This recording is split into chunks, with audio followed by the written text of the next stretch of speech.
How's it going, everybody? Alright, so the topic today is only partially related to For Honor, but it's something that I've been thinking about, well, on and off at best, for the last couple of weeks. New gen consoles, crossplay, and all that getting closer and closer, and studios revealing all their initial titles and whatnot, and other content creators talking about the possibilities that this all brings, and somehow the main focus always seems to be graphics. Still. Sadly, I guess. Like I said, it's not directly For Honor related, but I will try and draw some parallels so it's a little more relevant to the channel. So if you still feel like listening, here we go then. I guess, actually this video is probably more directed at console players this time. More than usually at least. So no, I'm not a console hater as much as some might make me out to be. The title of the video, Performance over Graphics. This is as much aimed at the players as it is for the game developers. Just look at our game. Performance is incredibly important. At the moment, we are still playing very much a reaction-based game. The better the game runs, the easier it is to react to things. Us PC players do have the option to fiddle with the settings to improve said performance, while on the other hand, console players barely have anything that they can change. For crying out loud, they didn't even give you guys an FOV slider. This is mind-boggling to me, as I can't think that it would make even the oldest of consoles cause frame dips below 30. But yeah, the discussion is very much about frame rate as well. Hell, the very reason we lower graphics settings is to increase our frame rate. Now the problem is when selling games showcasing a high frame rate, well, no one gives a fuck. Most people won't even notice.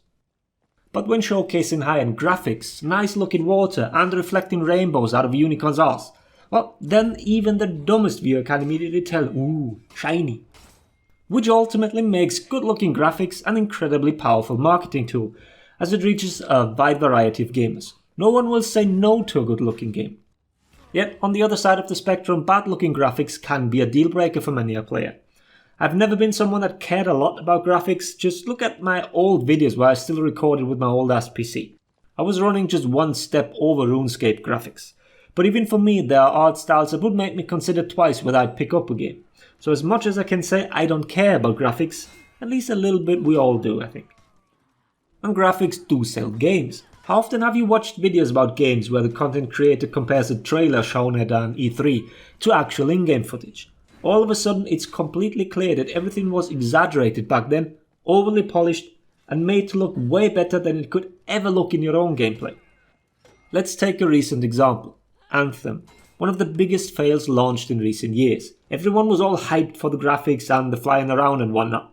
Well, the flying around was fun for a while and the graphics turned out to be not that great in the end.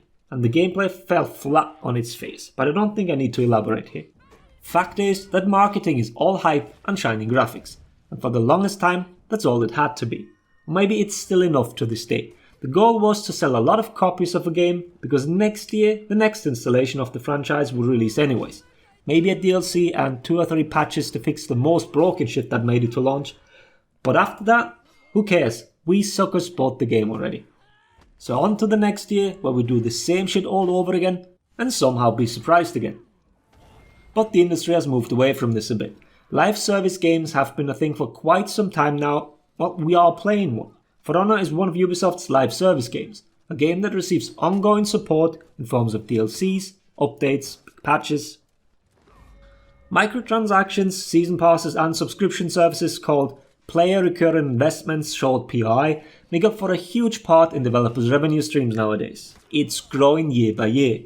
For the 2019-2020 report from May 14th, they are noted as 45.8% of Ubisoft's total net bookings. This trend is likely to continue. We all like sticking to a game that we like and that is actively supported. For us, this might display masochistic tendencies, but we're still playing For Honor, aren't we? Ubisoft managed to retain us as players and, at least for some of us, managed to make us spend additional money for the Season Pass, Battle Pass, and a few probably even bought Steel Packs. But what does that all have to do with performance and graphics and whatnot? Well, the new console generation is around the corner and crossplay has been a topic more than ever now. Revenue shifts towards those PRI and live service games are everywhere, and a ton of them can be considered competitive games. Yeah, there are a few solely co-op ones, but a solid portion of them are PvP games. And if you play against other players, then you want every edge you can get, or at least a somewhat even playing field. We've discussed this before and how making compromises can lead to going down quite the rabbit hole. So now it's the time to actually give console players options. Give them the actual tools to compete with each other, as well as with PC players. I never understood why it always had to be about graphics alone.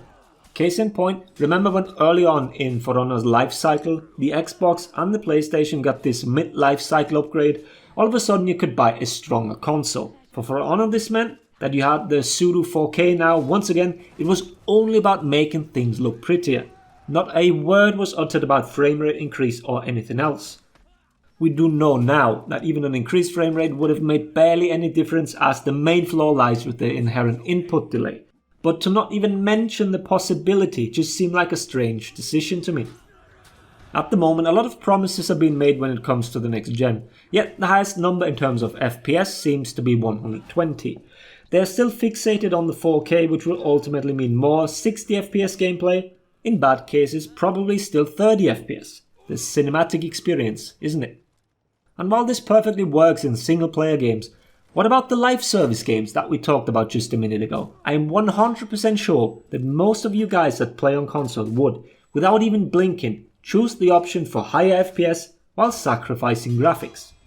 Competition between platforms, bigger player base, player retention, all the goals of crossplay will fall flat on its face if one platform feels cheated on. And no, mobile gamers, you don't get a vote here. There is an opt-out feature, so if lots of players do that, then what's the point of it? Just from a business perspective, all this is done to make money in the end. So please create the proper environment for it to work. Stop forcing hard locks on players. Give everyone the option to select their settings and thus their own performance. Priorities need to shift. They've already seen that PRIs are what makes them money. All of this that's coming in the near future is just the next step. But it can't all be happening on the business side of things. The games and all the platforms, mainly consoles, need to take the next step as well and reflect these business decisions. If developers really want the competition between platforms and the benefits that come with it, then it's only logical for them to provide the necessary features for each of them to actually compete. We can already see these horrible attempts at controller aim assist in FPS games that just lead to frustration and ridicule in their respective communities. Well, in the end, you can only speak with your wallet.